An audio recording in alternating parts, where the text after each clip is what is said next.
one of these? Oh, It's, is that helpful? yes, Okay. thank you. I'm here. I have to try to be a little taller than I am. Okay, I'm talking about diversity. I think of diversity becoming an important force in human relations when women took over the jobs that men had previously held when the men went to war.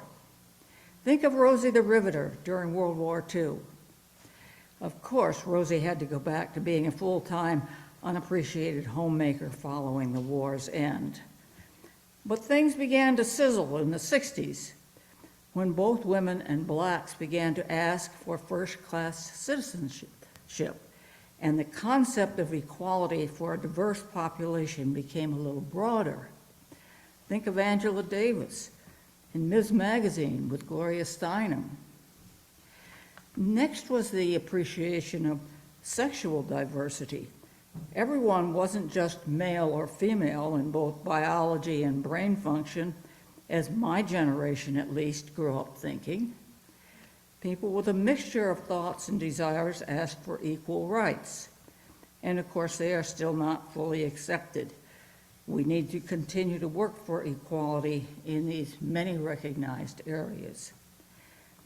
Now, an additional concept of diversity demands our attention and appreciation. That is neurodiversity.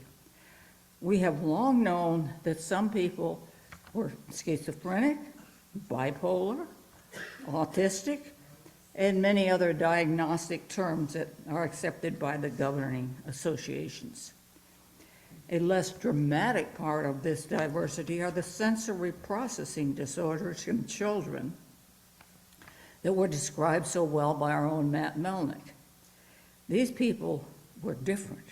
They weren't quite like us normal people. I have no background in psychology, but my mind was open to a new way of thinking about my grandson by the editorial that I read in Science magazine by Holden Thorpe. He entitled it, "Science Needs Neurodiversity." In it, Thorpe holds that autistic thinkers are responsible for many innovations and advances across human history. Most recently, I received an email note from the College of Veterinary Toxicologists, of which I am a member. The ABVT secretary passed on a request from researchers at the North Carolina College of Veterinary Medicine seeking to have neurodiverse specialty veterinarians complete a survey about their experiences pursuing their career. The data from this survey would be used to assess challenges faced by neurodiverse veterinarians, and to understand how these veterinarians are finding solutions to overcome their challenges.